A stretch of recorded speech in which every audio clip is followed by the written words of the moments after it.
They had come 50,000 fans to witness the rebirth of the baseball season. Instead, they became witness to a tragic death. Just 7 pitches into the new season, home plate umpire John McSherry motioned to the second base umpire, then turned, walked a few steps, and collapsed. Neither paramedics at the stadium nor doctors at University Hospital were able to revive him. And shortly after 3 p.m., pronounced the 51-year-old veteran umpire dead of heart failure.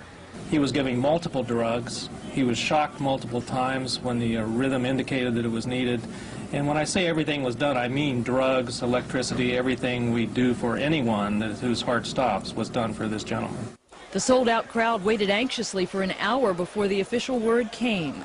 The game would be postponed. As hard as it is to believe, some people booed when this game was called. Most people, though, say they were just frustrated that no announcement was made about what happened to John McSherry. The information really would have helped. I mean, you know, everybody in the crowd is on his side. You know, it would have helped if they had said something to us. Those on the field seemed to know, though. For Ray Knight, it was a terribly sad day, his first as manager of the Reds. He knew canceling opening day would be a difficult decision, but a good one. I don't know how anybody could have played in that situation. It was just really difficult and hard, and right there before your eyes. The game of baseball is so insignificant to the game of life. I think it was the right thing to do.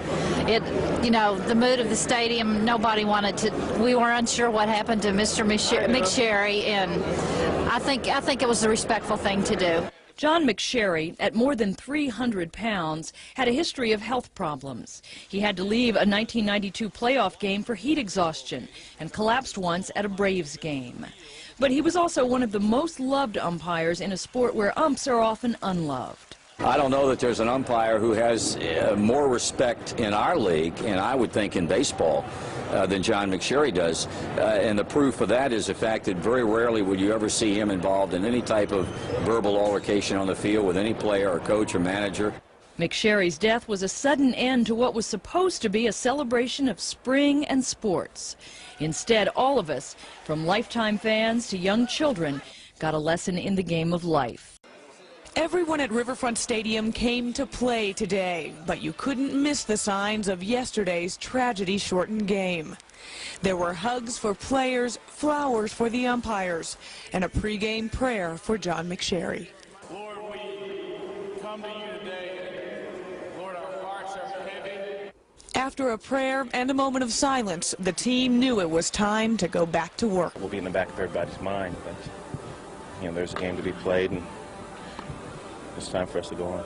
As for the umpires, when they came onto the field, fans stood to show support. But you could see how difficult it was for them to be here. Jerry Crawford took McSherry's place behind the plate. Their supervisor says yesterday still weighs heavy on their minds. They're taking it pretty hard. You know, there are still tears in their eyes, really. Hey, umpires are one big happy family, you know, just like losing your own, you know, part of the family. In the end, though, they all came to do their jobs.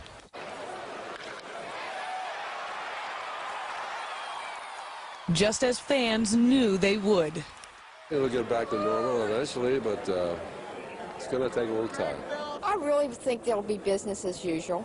I mean, you know, they're all professionals, and it's a job, and I think, you know, and life does go on, and I think we'll just see a ball game today.